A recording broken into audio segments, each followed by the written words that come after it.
So let's just go ahead and get started. I know we're just a couple minutes over. The idea of this webinar is to be a little other directed during this time. So the Student Council had some ideas over the summertime to really focus on more of a heritage months, like bringing in more of our affinity groups to have more of a platform to be able to share their heritage and talk. And then as it got closer to the beginning of school and it was evident that we weren't going to be able to be in person or this pandemic was not ending, the idea kind of expanded into how is this pandemic affecting others in a different way or maybe a harder way than it is us.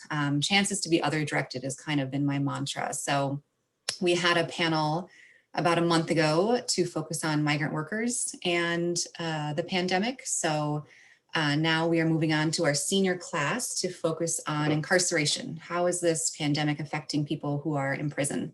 What do we need to know about those who are incarcerated? What is good for us to understand in order to become allies and advocates for those most in need? So we have 4 amazing panelists here that I'm so grateful for your presence today, and you'll have a chance to introduce yourself soon. But we will begin all things like we do in prayer. So for that, I'll hand it over to Mary Grace. Thanks. Okay, so let us remember that we are in the holy presence of God. A reading from the Holy Gospel according to Matthew. Then the righteous will answer him, saying, Lord, when did we see you hungry and feed you, or thirsty and give you drink? When did we see you a stranger and take you in, or naked and clothe you? Or when did we see you sick or in prison and come to you? And the king will answer and say to them, Surely I say to you, inasmuch as you did it to one of the least of my brethren, you did it to me. St. John Baptiste de La Salle. Pray for us. Live Jesus in our hearts. Forever. All right, thank you. So let's give our student leaders, the 4 of you who are going to be reading throughout this panel, just a chance to say hello, because most of these attendees are your friends, but there are some visitors here. So just go ahead and introduce yourself, your grade, and why you're excited to be a part of this. Anyone can start. I guess I'll start. Again, hi, I'm Mary Grace. Hi, my classmates. I am the student leader of service, which is really cool. And I am so grateful that all of our panelists are here today to have such an enlightening conversation about incarceration and COVID-19. So thank you for being here. Also, I'm a senior. Hi guys, my name is Dakota Canzano. I am the executive president of the student body at La Salle, and I'm looking forward to being more educated on the topic of incarceration and COVID, and because I think that's something very important to bring up and to be talked about, and I'm really excited to be here, so thank you. I'm a senior also. Hi everyone, I'm Anthony. I'm also a senior. I'm the officer of faith here at La Salle. And like I said before, like La Salle is all about like faith, service, and community. And I'm just really interested in seeing how like this aspect of incarceration can like tie into everything. I don't have much experience with like prison ministry and everything, but I just hope I can learn more about the topic. Last summer, I was able to go to Texas and do some work with people in prison. So I thought that was really interesting, and I just hope, I just want to thank you all for being here, and hope you have a good time. Hi everyone, I'm Natalie and I'm a junior, and I'm just really excited to learn more about the prison system, just because it's something that not everybody talks about. Like, it's not a regular topic, so just like learn more about it.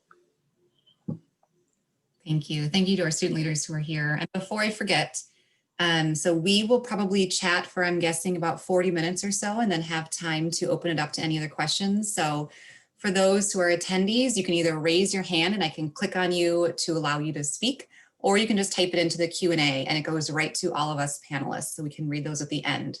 So hopefully that makes sense. But I will now hand it over to Stick It with Natalie so that we can introduce our panel. Today we are lucky to have Miss Linda Showman from the Office of Prison Ministry at the Archdiocese of Portland joining us. I'll let her talk a little bit more about who she is and what she does. Ms. Showman. Thank you, Natalie. I just want to say I'm very happy to be here. Pardon me. I am so impressed with you guys and what you're doing, and I'm honored to be here. So my official title is Project Consultant for the Office of Prison Ministry for the Archdiocese of Portland. And this office has been active for about 3 years now. And what we're trying to do is build awareness of the needs of the incarcerated by the service of both going inside the prisons, but also trying to raise awareness about related ministries that have to do with victim assistance, that have to do with assistance to families of incarcerated who often are in very bad shape because their loved one is in prison, especially a parent. And also trying to raise awareness and encouraging mentorship with reentry programs. For instance, we just did a virtual forum last Saturday with 2 formerly incarcerated gentlemen. Some of you may know the names, Trevor Walraven and Josh Kane.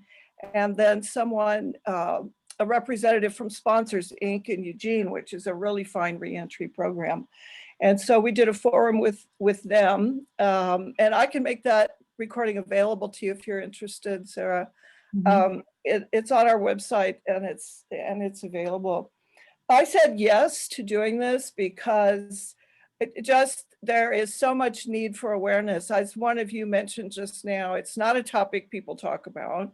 In some places and with some people, it's almost a taboo topic. And I am really wanting to further the message of Pope Francis that looks at Catholicism as a religion that's about justice. So, and I hope that today, the last thing you asked was, what do you hope the community, your community takes away from this? I would hope that you take away a desire to learn more about this, because in this time we're going to hit on important things, but it goes so much deeper. And so I hope this expands your interest in, your curiosity about, and to let your imaginations think about justice and what we need to do. Thank you. Thank you, Ms. Showman. Now I'd like to introduce Ms. Kimberly Malone, who is joining us from the East Coast. Thank you so much for being here to teach us about what it's like to educate those who are incarcerated. Ms. Malone. Hello, again, my name is Kimberly Williams Malone, and I am coming to you from New Jersey on the East Coast. And even though prison work is not my full-time job, I started volunteering about 6 years ago, teaching classes, life skills classes in Rikers Island Jail. I did that for about 3 years. And then for the last 3 years, I have been teaching classes in Sing Sing prison, which is a maximum security prison in New York. And actually I teach a class on spiritual formation. And it's really a fascinating space to explore. The very first assignment I give to my students is a 2-page reflection paper on what is the state of your soul in prison. And it is heartbreaking and inspiring and impressive how people describe their soul in that context. And it leads us into some really fascinating discussions that I wish everyone could have, but I find is even more engaging in a place where people are held captive and they're looking for freedom. And I think Through the Soul is a space where people can discover what that looks like, and frankly teach us on the outside who think we're free but are held captive to so many things. They can be our teachers, and that's what I find when I go into that space. And that's why I love it. And I think I hope that I have for each of you is that you would be able to be taught from unexpected teachers. Thank you, Ms. Williams Malone. I'm now happy to introduce Ms. Alice Lindo from the Oregon Justice Resource Center. Ms. Lundell. Hi, everyone. I'm Alice Lundell. I'm with the Oregon Justice Resource Center. We are a secular organization based in Portland, but we serve people around the state of Oregon. We're a nonprofit law firm, so that means we are a law firm where we employ about 10 to 12 attorneys. But a difference with us being nonprofit is that we don't charge our clients fees. So we primarily focus our services on people who are incarcerated and certain other situations, like we do some civil rights work. So we represent, for example, quite a few of the protesters who have been protesting after the murder of George Floyd this summer. Some of those Portland protesters are our clients, including the organization Don't Shoot Portland. But we're here today to talk about our work in the prisons. And we are an organization that it has brought a lawsuit on behalf of everyone who's incarcerated in Oregon prisons specifically. So it doesn't apply to jails, and it doesn't apply to people who are in the system in other ways, like people who are having to appear in court. But for the roughly 13,500 people in prison in Oregon, we are representing them, challenging how the Department of Corrections has handled the outbreak of COVID-19 in the prisons. So there are now about 1,400 people in prison. So around 1 in 10 people in prison now have had or currently have COVID. And that is just the cases that we know about. We don't know how many more there may be. So we are trying to get both compensation for people who've been infected and also help for the people who remain. Different things like masks and social distancing, which is difficult to do in prison, to try to help people avoid getting infected and getting ill. Unfortunately, 16 people in prison so far have died from COVID since the outbreaks began. I said yes to participating today because I want more people to know about what conditions are like in prisons and the impact that that has on incarcerated people and also on their families, because of course, for everybody who's in prison, there are many people around them, families, children, friends who are affected by their incarceration. So many of you, even if you don't know it, will have a connection to somebody who has an incarcerated family member and who is, going through a lot, especially at the moment when they can't have any visits in person. And in terms of, post panel, I don't know really what sort of specific hopes I have, more just that more people know about this and that they talk to other people and educate other people about these issues. Thank you, Ms. Lundell. I want to apologize first if I pronounce your name wrong. But lastly, I would love to introduce Ms. Anna Devaham from Inside Alliance. So thank you again for being here, and I'll pass it off to you. You're muted. That helps, doesn't it? Good start. My name's Anna Debenham, and I'm the founder of the Insight Alliance, and we operate in prisons in Oregon, and also we help people as they transition back into the community. I first started working in prison in the UK, and I just, it was never something that I thought I'd be doing, but I fell in love with work in prison and the people that I work with. And then, so when I came back to Portland, it was something that I wanted to continue. So about 3.5 years ago, started the Insight Alliance, and we work, I'd say it's really mental health. And I think for the benefit of this audience, it's kind of getting people to reconnect with God inside themselves, that everybody has everything they need inside themselves, regardless of who they are and what they've done, what they've been through in life. It's like no one's broken and no one needs fixing. And what we're doing is we're drawing out the health inside all humans. So then their wisdom and their resilience kind of blossoms, and then they make different choices. And we do that through 10-week programs, getting people to understand their own minds. So when we have a quieter mind and we feel better, we tend to do better, and then we're kind of guided in the right direction. So those are the programs that we run in 4 different prisons. We work with women and men and youth in prisons here. And I said yes to this opportunity. Well, firstly, because it's great to meet other people that work in prison and who are interested in the prison system. I get to be a student too, and I get to learn from all the other panelists and all you lot who are here. So that's always a good reason to learn.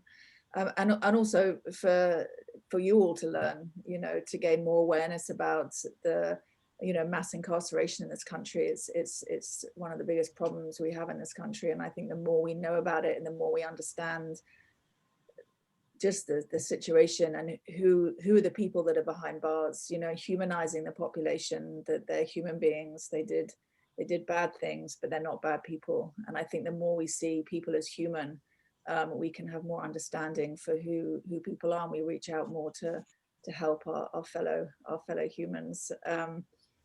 And again, I think like the other panelists were saying about, you know, going forward, it's just staying engaged in the conversation. It's like the more conversations we have, the more awareness we have around the criminal justice system in this country, and the population we're serving. If anything strikes you today as really interesting, you know, to follow up on it and to kind of connect and you know, write to your senators and stay involved with what you can do to make a difference with people who don't have a voice, you know, because you all have voices and you can kind of, you know, reach out to people that can make a difference. So I think that's something that would be, you know, just continuing to stay involved and volunteering in any way that kind of moves you, you know.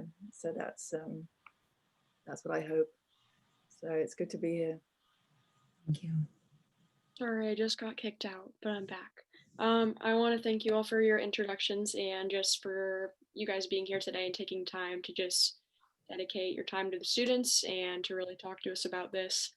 As a senior class, we've been reading about this issue for about a week, and we're very grateful to have this opportunity to learn more and just to be here to talk with you guys, ask questions. And it's very inspiring to have a panel of all girls. I think that's really cool, or women. I think that's awesome. From inspiring women doing such incredible work. But first, I'd like to begin with this question to the whole group. Why do you think it's important for young high school students to learn about our incarcerated community with or without a pandemic?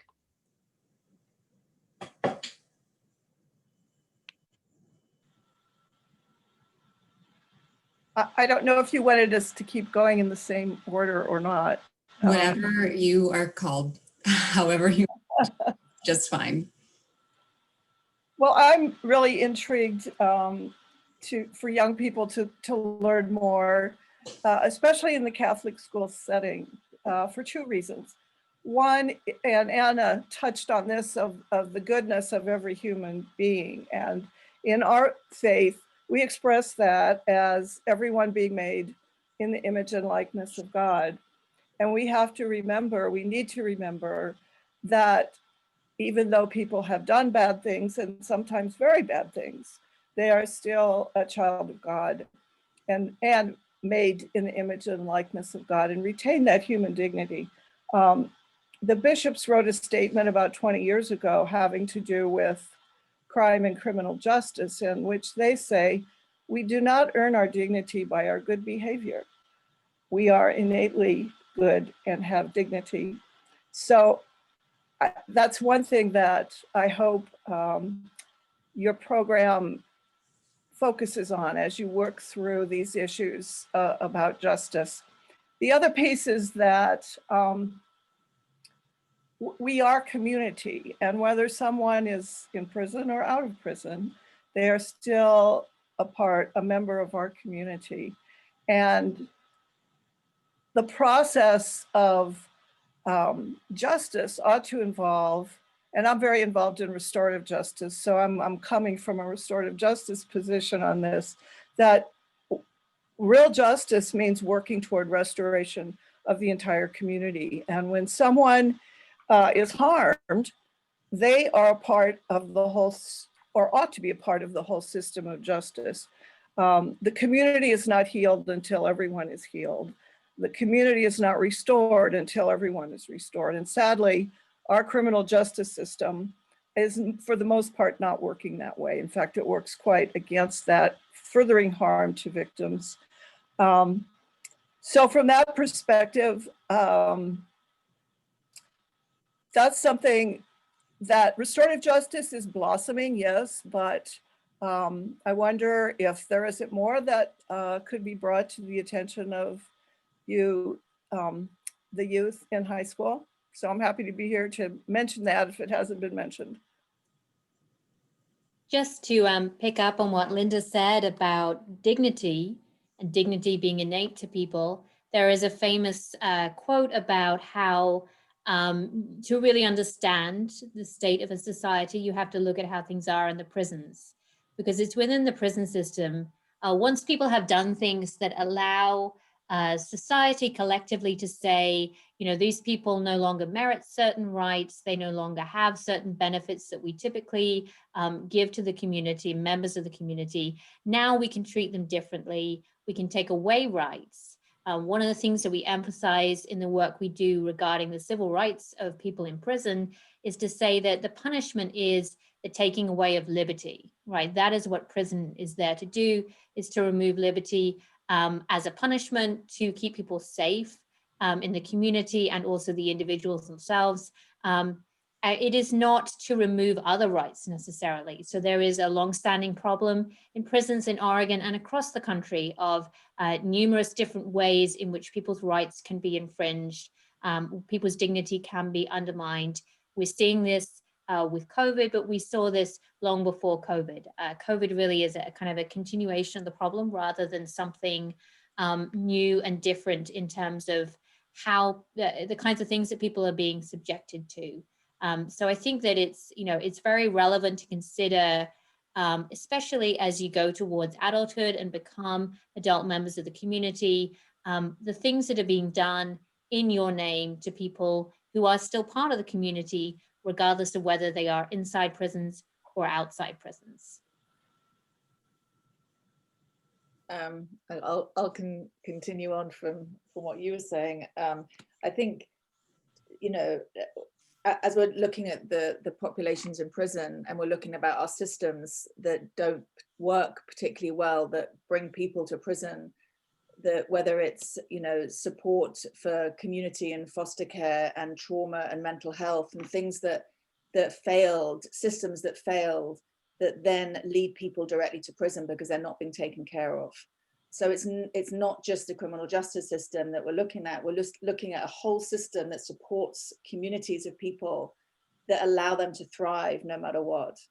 So like if you know, you look at so many people that we work with in prison have come from broken homes or addicted parents or trauma or childhood abuse, and so many things where they were failed as children that then directly lead them to prison. So it's not just looking at the prison system, it's like, what else isn't working that's bringing these people to prison?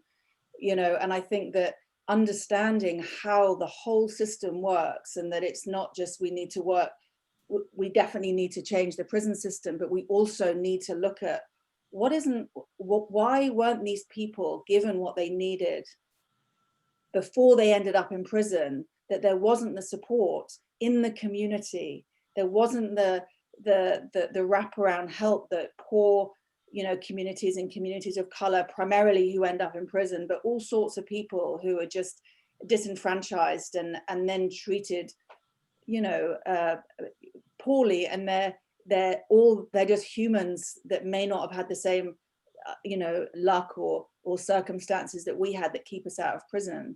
I think, you know, one thing that I realized from all the people we work with, most people who end up in prison are there because they reacted to a feeling or they're trying to escape an uncomfortable feeling. Like, how many of you reacted to a feeling and you got in trouble? You felt rage and you blew up, or you felt depressed and you know, not you necessarily, but people, you know, who then take drugs or whatever. And it's like trying to, and the more we can, you know, we see that it's understanding our own minds and understanding who we are allows us to do better. But if we don't have that support, it's like we can continue to react to our own internal states and our circumstances that has us go down a path that, for no fault of our own, it's like an innocent misunderstanding. And so I think that bringing awareness to the whole gamut of humans that end up in prison and realizing that I think as Alice said, you know, if you don't know anyone that's incarcerated now, at some point during your life, it's like you know people that will be incarcerated, because it hits all aspects of society and all communities. So it's just you having awareness about it now just broadens, you know, your own awareness around what actually, how vast this reaches. I am so delighted to be a part of this panel, and as you said, Anne, to learn from each of you. As I think about the question of why it's important for young high school students to learn about the incarcerated community, I don't know the dynamics of your high school, but I know that the high school experience that I had, I felt quite isolated from others who were having different challenges than the ones that I saw in front of me. And I think very specifically, the incarcerated population is very isolated from us. And so the more distance there is between my experience in my high school and what's happening behind bars, they become an other. And it becomes easier to stereotype or to be afraid. I think probably the most common reaction I get when I tell people that I work inside a prison is, "Are you afraid?" is the very first question that I get asked. And just that's the first question is, it's because of a perpetuated stereotype that we have of, we're not looking at prisoners as individual people that are associated with families or have mitigating circumstances or maybe had hard situations that they were trying to bear. We view them all as scary. And I think what I've learned in my own experience is I was unaware of just what privilege was and the immense amount of privilege that I had because it was the only thing I knew. And so that wasn't to say anything against me. That was just to recognize that the more that I've been able to kind of go out into the world and explore, it's been a process that I've had to be very intentional about doing, because I think, to me, privilege is the absence of inconvenience or challenge. And so it's very hard to know that you have privilege because you're not aware of how things are maybe easier for you or coming. And some people without that privilege, their lives are harder than they should be. So if somebody committed a crime, and I do think prisons should be in existence, but if we remove them from the society, there are so many ways that we make that experience completely unbearable. And the more that I have gotten to know people inside, the more I realize we are setting people up for hardship and for failure when they return. Some of the people in my classes, they made decisions when they were 18 and now they're in my class when they're 50. Think about the amount of shifts and changes that you've had in your life in the last 10 years, let alone 10 years from now and 20 years from now and 30 years from now. They are mature. Often the ones who are in my classroom, it's not everyone, but the ones in my classroom, I would love for them to be my neighbors because they want to learn, they want to grow, they want to contribute. They feel like they're so eager to contribute. And again, that is such a different impression than the people who are asking me, "Are you afraid?" They clearly don't know the people that I'm sitting in the class with. And so for you, I think it's doing the hard work of realizing what privileges you do have, whether that's even just in education or the things, trying to figure out the things that happen easier for you that are not happening easier for other people. And the more we know that, the more we can address that and we can change that. Thank you so much. Looking at the time and our next two questions, we really did touch a lot about, we were going to go into more misconceptions about those who are incarcerated as well as how to become an ally, but I think you all touched on both of those beautifully. And I know we could probably continue talking about those two questions a lot, but I want to make sure that we get to the topic of COVID. So Natalie, why don't you jump to your question, and then we can go back if need be. And there are also some questions coming in. So, but Natalie, let's just go to your question if that's okay with everyone. Thank you, guys. My next question is specifically about the pandemic. Since March, how have things changed inside of the U.S. prisons? The specific changes you have witnessed, and how have these changes affected the women and men you work with?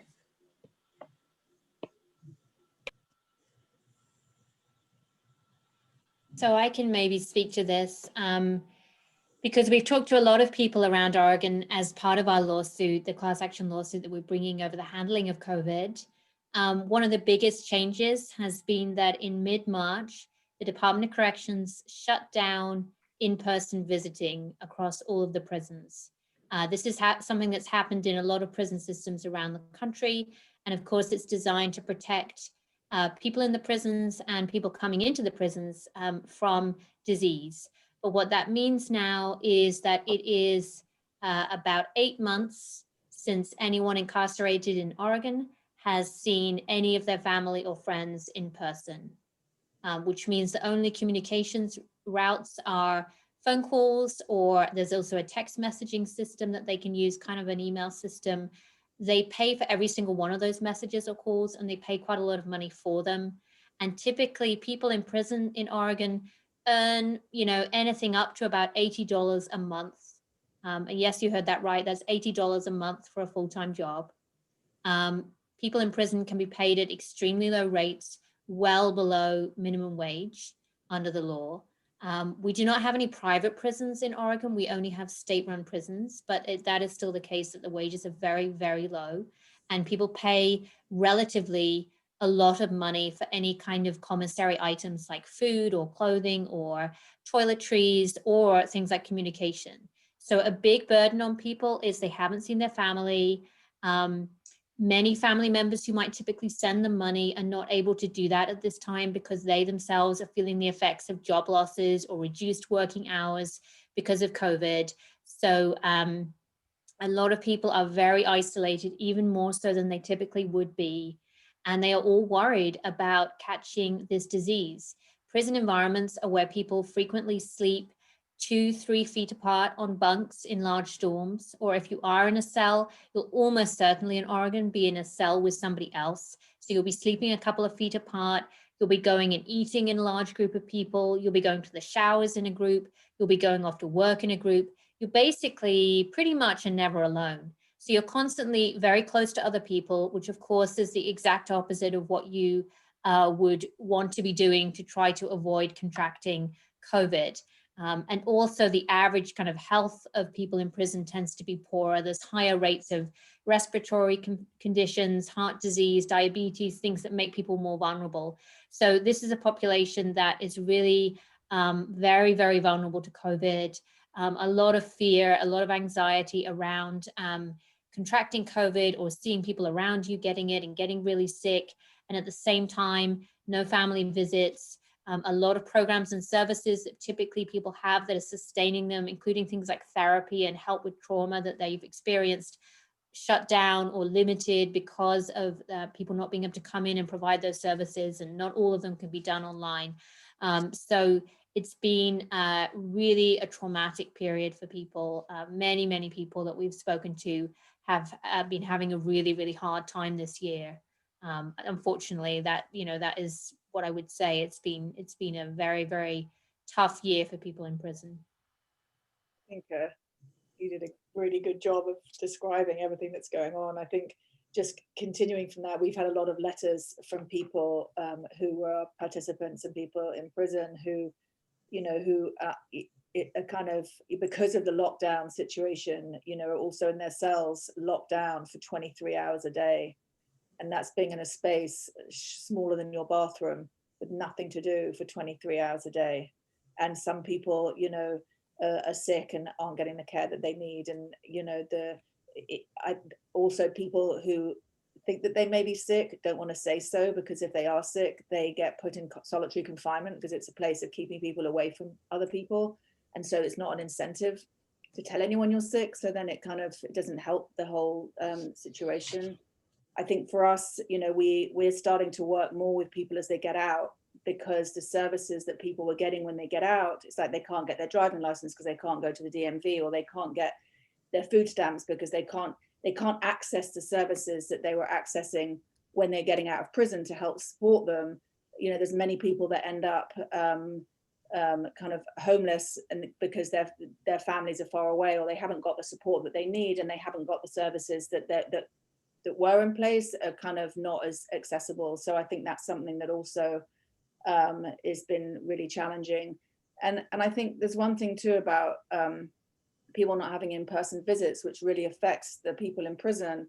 But when you think too about the children that haven't seen their parent who's incarcerated since March, there's such a void where the majority of people, even in the youth prison who we work with, have kids, or they're a sibling that look, or they're younger, that they're a sibling that looks after a child, and they have are deeply connected with children, and not the children not being able to come into prison. It's heartbreaking. And, you know, we hear a lot about, you know, people not being able to kind of see their children. And then, you know, well, one other thing was just the downtown jail. We had a woman in the downtown jail who could see all the rioting go on, you know, on the streets. And then there was a lot of the tear gas that were coming through the ducts, you know, and people get really sick and nothing was kind of happening. They weren't being taken care of. And that was just one direct story of being downtown on the 8th floor and seeing what was going on and kind of feeling the effects of it and not getting it, not being able to do anything about it. So it's that sense of being really kind of incapacitated by all of it. And then also, like I was at CRCI yesterday, just dropping something off with the chaplain and asking, you know, how things are. And I think there's a real kind of feeling like a bit of depression setting in, just because they were being told that visiting was going to get opened up soon. But now with this next wave of COVID, it's not. And so that anticipation of people being able to see their families has now just been kind of pulled out from underneath them, which creates, you know, it just doesn't help with the morale and the kind of feeling of prison. So it can create more fights and more problems. You know, the issues of the wildfires when that was going on, you know, we've heard so many awful stories, and I'm sure Alice could go into much more detail about, you know, how people were treated when they were moved to different prison and what that meant because of COVID, and then the wildfires and all the things make so much difference. And then we don't realize how unbelievably lucky and privileged we are in the situations we're in when you hear stories of other people and how much suffering goes on and how much they have to put up with. So I think just it's been really, really tough.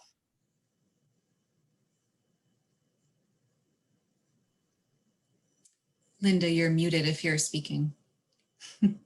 Sorry, there's a bit of a more hidden consequence of COVID, and we don't know how this is going to play out yet, but that has to do with budget, and that because of people being out of work, the state is not getting as much money, and everybody, including prisons, are getting their budgets slashed, which means that some of our more progressive and programs that help people go through a process of transformation in prison are threatened. And some of the programs that have been envisioned to develop a more humane and normalized situation inside prisons are in jeopardy because of the potential budget cuts. Now they talk about, well, but all the unemployment is taxable. All the unemployment money people are getting is taxable. So the budget's not going to really be in that bad of shape, but we really don't know the ultimate effects from that aspect.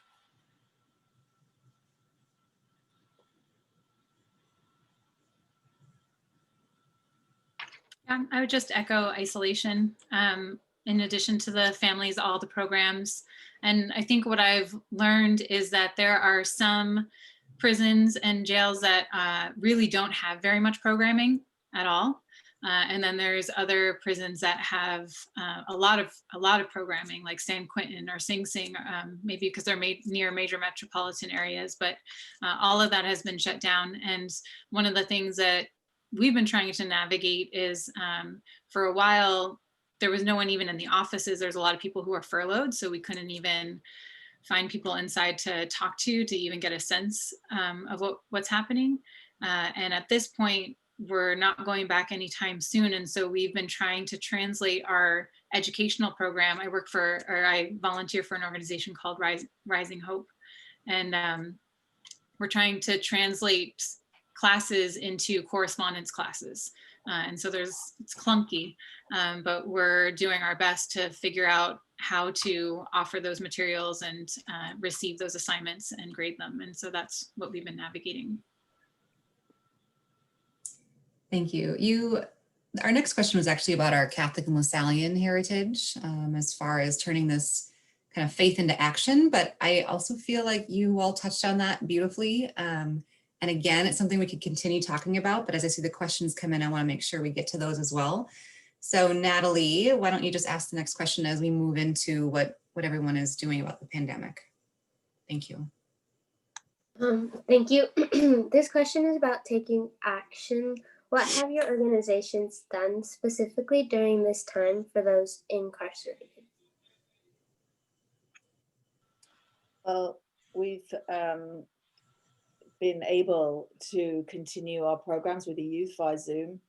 So we run 10-week programs with different units. They were all together, they'd come to a room, but now they're different units. So we have smaller groups with different youth. But because we have a member of staff there, we actually kind of can have interactive groups, so that's been really amazing. And actually we're reaching more people. And we can bring other volunteers in who wouldn't necessarily be allowed into the institution, because a lot of our teachers and mentors come from prison, but they're not allowed back into prison for a certain length of time. So the Zoom actually allows them to connect with the youth that are in prison. And so that's been really helpful.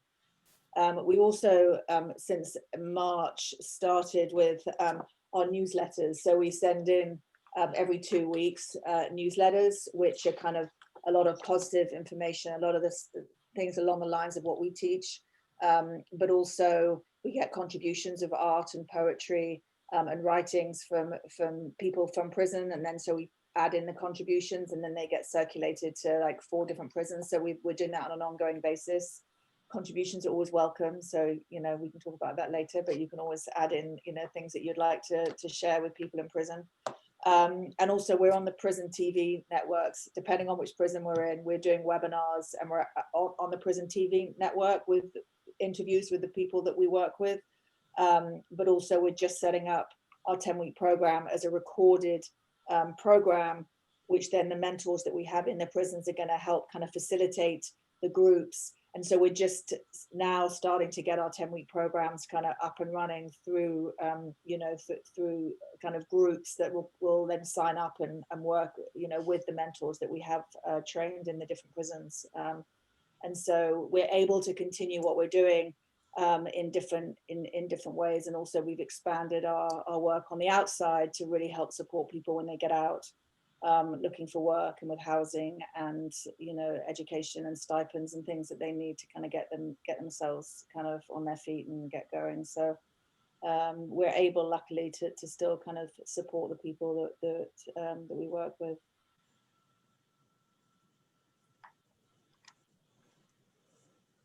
Well, we had started a pilot pen pal program at Oregon State Penitentiary, and we were able to expand that to all the prisons in the Archdiocese, so that our volunteers now are able to write anyone who wants a pen pal from who are incarcerated. Like Anna, we're doing some connecting electronically, and I hope we can start doing more of that. Anna, I would like to talk to you about the network you mentioned. And we have been able to have masses. The masses that have been recorded can be sent into the prisons electronically. And the other part of it is I've been trying to promote the reentry process and the need for mentors in that process, because folks are being released because of COVID sooner than they might have otherwise been released. And they need, other people have already mentioned, services all kinds of assistance, and mentors are needed for that. So that's one of the other things that we've been working at during this pandemic.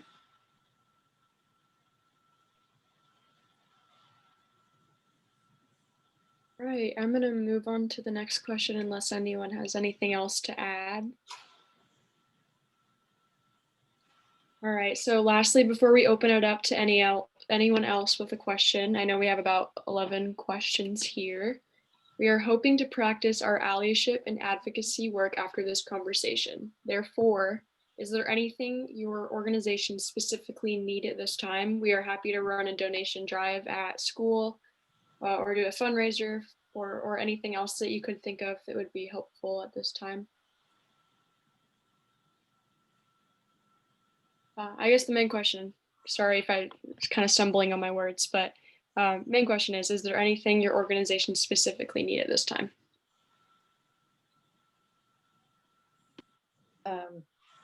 Yeah. Well, one thing that we're doing a toy drive to help get gifts to incarcerated parents to their children. So that any kind of kids presents for Christmas is something that would be helpful, and also any kind of support for that goes, and any support, I'm sure, for everybody that's on the panel is so needed right now. I mean, I think that there's a lot of the grants that are going directly for people affected by COVID with food banks and things, which is totally needed. But we're kind of involved in the Giving Tuesday next week, and so anything that you feel moved, we can talk about anything like that. But yeah, we're always very grateful for support. But Christmas gifts for children is something that we're running right now for a drive. We actually are in a project like that, but we can partner. So we will talk after this for sure. Thank you.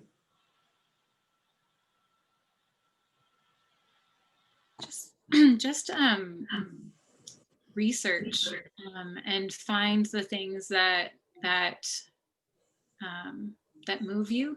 I find that again, the high school that I was in, there was a lot of drives. There was a lot of how can we get materials and how we can get them to other people. And I feel like sometimes that doesn't, you don't see people, you don't see individuals.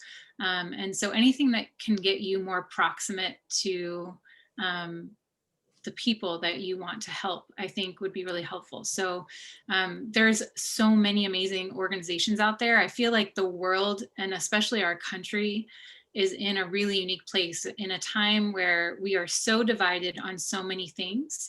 I feel like recognizing that we have a problem with our incarceration system is like something that we can all agree on.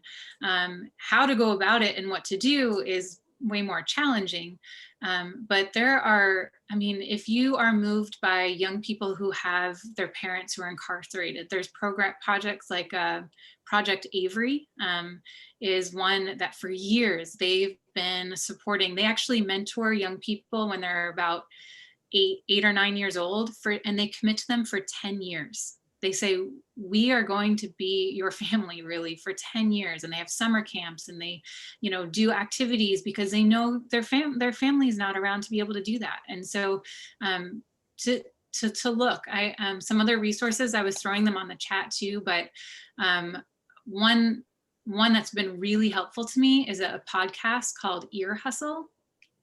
And basically what I love about this podcast is while there's a lot of true crime podcasts and things like that out there, this is really a podcast. It's like a lifestyle blog. It's like logistically, there's an episode about what's it like to be a dad from prison, or there's one that's like cooking recipes from prison, or and it helps you remember that this is people that we're talking about. Yeah, so if you, for example, if reentry is something that I've been thinking about for a long time, I keep on thinking, there are so many, for a lack of a better word, and I think it's one that might resonate with you, but there's so many rituals that remove someone from the community.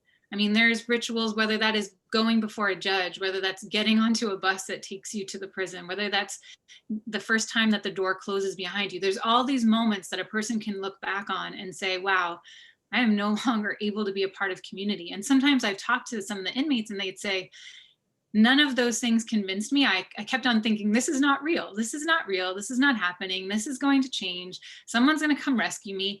And then they're there for 5 more years or 10 more years. And they're thinking, oh gosh, like maybe that's the moment they realize that their lives really have been affected.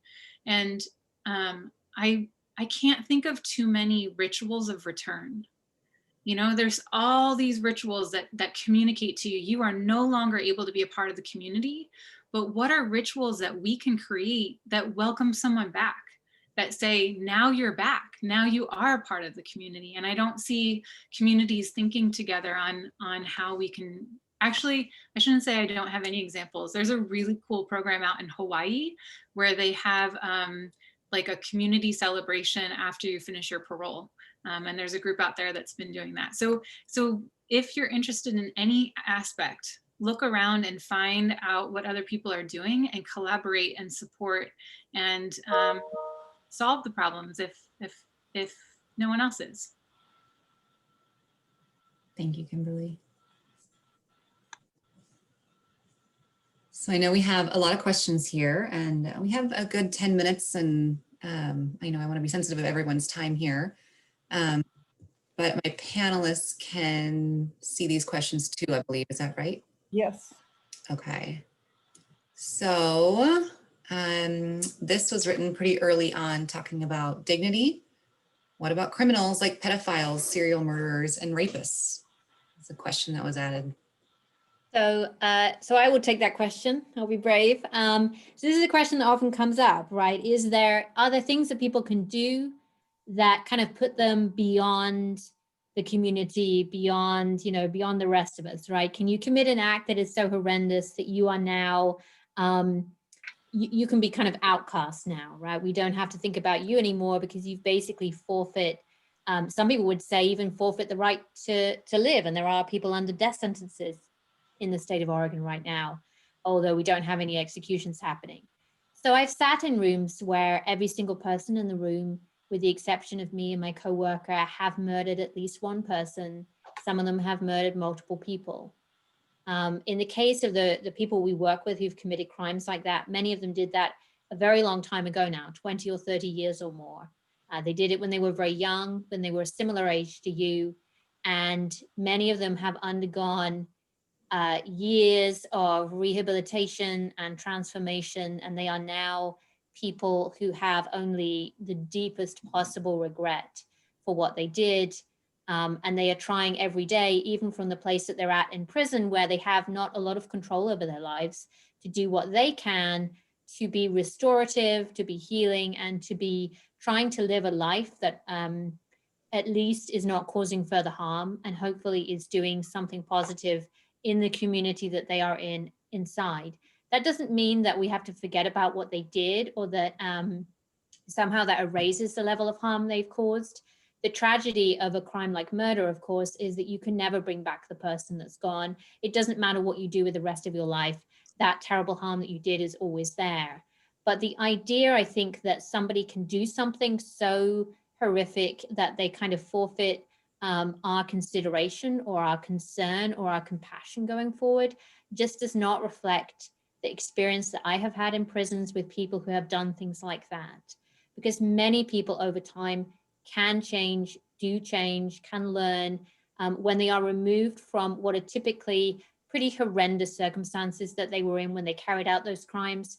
By and large, people do not just kind of randomly decide to do things like that. There are a lot of reasons, whether it be addiction, whether it be growing up in extremely abusive and neglectful situations, whether it be desperation, whether it be poverty. There can be all kinds of factors that go into the decision-making around crime. It is a long way away from just being a bad person decided to do a bad thing, because that's just the way they are. So I would say when it comes to people who've done crimes that we all find shocking, we all find horrendous, none of us here, I think today, is saying that we just forget about what they did, or say that it doesn't matter, or that the victims shouldn't be considered, and that their harm shouldn't be considered. But the fact is that in this country, over the last 30 to 40 years, we have locked up more and more and more and more people.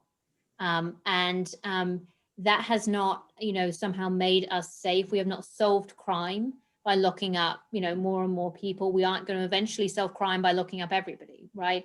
The way that you get to preventing rape, preventing murder, preventing abuse of children is through looking at the root causes of crime, is through building a healthier, more compassionate society, a society with more well-being for everyone, and a more just society. Those are the things that are really going to help us to get away from those horrendously harmful acts that some people carry out, much less so simply locking somebody in a cell.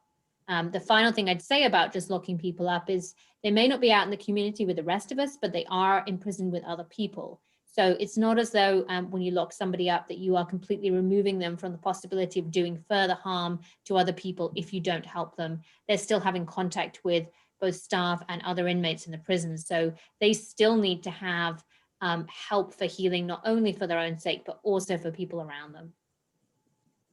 And I would like to just add on to what Alice has said so well.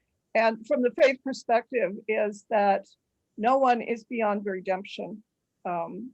Christ died for all of us, and no one is beyond redemption. And that we could unpack that for hours and days, but I will just give that as the short answer for all of you to think about. I would also add that the categories that we create of victim and perpetrator are much more fluid than we would like to think. That often those who have been perpetrators were also victims, and it's just way more complicated than being able to kind of assign those labels. Yeah. And I think something that we spend some time on is within the group is forgiveness, because I think that, like everyone so beautifully said, it's like no one is beyond redemption.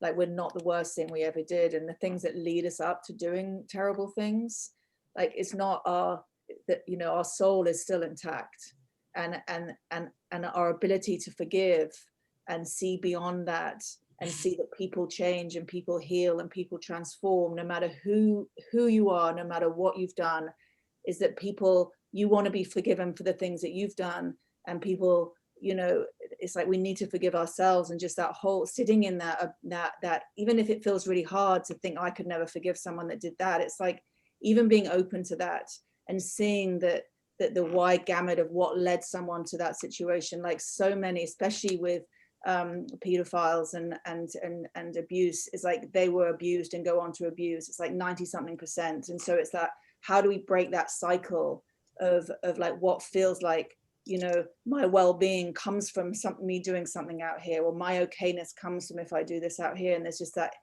misunderstanding. Until we know better, we cannot do better. And so with rehabilitation and with understanding and restorative justice of people coming together to understand, it's such a healing, this possibility. And I, working in prison for so many years now, I see so much hope and possibility in seeing other humans and having the ability to forgive and understand and move beyond the crimes that people commit. Thank you. Let's do this for panelists. Let's look through the questions, and if there's one that you think really speaks to you and your experience, and something that you would like to answer or think that we haven't really touched on too much. So one I would like to just really quickly answer, somebody asked about the average age of people in prison. One thing that is kind of special in a bad way about Oregon is that we have one of the oldest prison populations in the country, which I think we're now about 4th oldest prison population in the country. that has a lot of impacts. It mainly comes from the fact that in recent decades, we have had more and more harsh sentencing laws that lead to people serving very long sentences or even lifetime sentences, which means, of course, you let a few decades pass. Now those people are still in prison and they're now getting on into their older years. Within prison work, typically we would say someone over 50 counts as like a kind of a senior prisoner.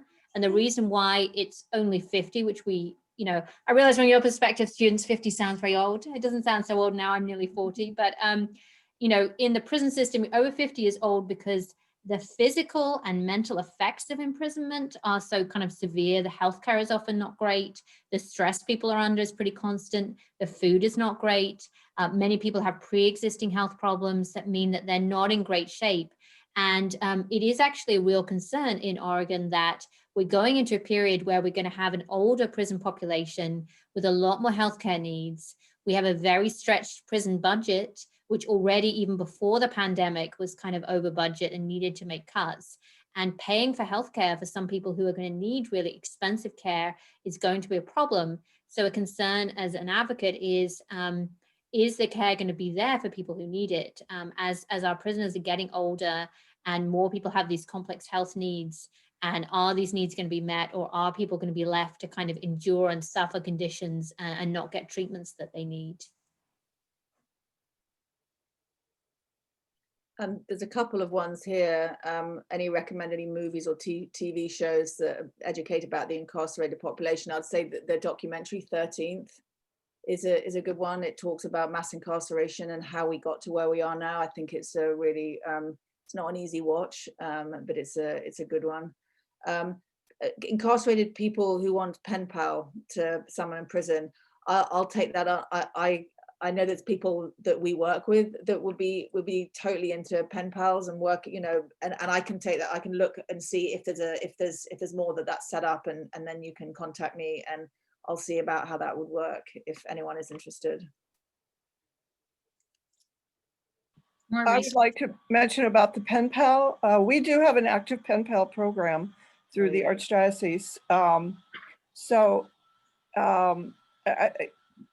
Can you make my email available so for people who would be interested in pursuing? Absolutely. And I can, for all those listening, I can definitely put contacts out there and then collect even a list of seniors or students who'd be interested in that for both you. Actually, for our program, that would not work because you have to be 18. Okay, so seniors who are 18. Right. We can connect. We can definitely connect, make that happen if people are interested. Good questions. Maybe healthcare in prison's not great. Okay, yes, that's the word. And another movie is Just Mercy that I would recommend. And a news website that has been really dedicated specifically to incarceration is the Marshall Project. And they have a series also on life inside that they're really trying to get the voices of people inside to write the articles. And so that's a really interesting perspective that you don't often get.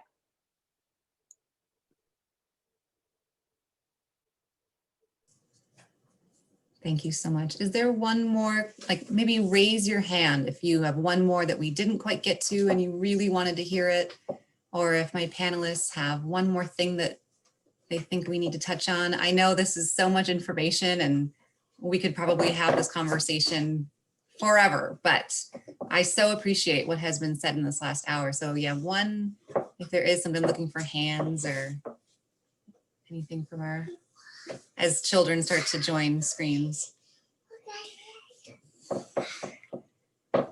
Okay, well, I cannot thank you all enough so much for being here. We do have a closing prayer and I can hand that over now to Anthony. All right, yeah, once again, thank you so much. So let us join together in prayer to end our panel today. Let us remember that we are in the holy presence of God. God of all comfort, thank you for the gifts we have been given and for the things that fill our list of gratitude. Thank you as well for those times where the answer to our prayers was no instead of the yes we thought we needed. Thank you for the times where you open our eyes to see both our failures and success. Thank you for allowing us to learn from history that we may actively work to create a new tomorrow. May our prayers during this season of gratitude, focus not on the possessions we have, but on the transformations you have begun in us, so that we may go out to transform the world. Amen. Saint John Baptiste de La Salle, Pray pray for for us. Leave Jesus in our hearts. forever. Thank you. So again, a huge thank you to our panelists, for our student leaders. This will be recorded and put up on YouTube to share. And of course, we'll be in touch as we talk about ways to be involved or ways to continue our research. But thank you. Thank you so much, everyone. Please reach out to me if you have any questions, comments, or concerns, or if you'd like to talk to any of our panelists, I can happily connect you. So thank you to everyone. Thank you so much. Thank you. I just want to speak Sarah, thank you all. for one quick second for the student body. Thank you again to all of our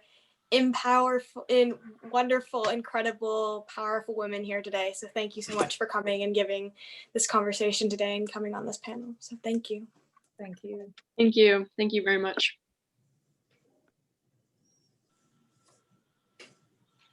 All right, here we go. So Oh, go ahead, Dakota. oh, sorry. So if anyone has any more questions, they could reach out, because I think there were a few more that people were curious. I actually copied them. I took a screenshot, so I have saved, and so I can pass them along or find some good, articles or things to do. So hopefully they won't totally go unnoticed. So thank you. Awesome. All right, thank you, Kimberly. It was so good to see you. Bye, Ms. Mayor. Bye. Thank you. Thank you. Mommy.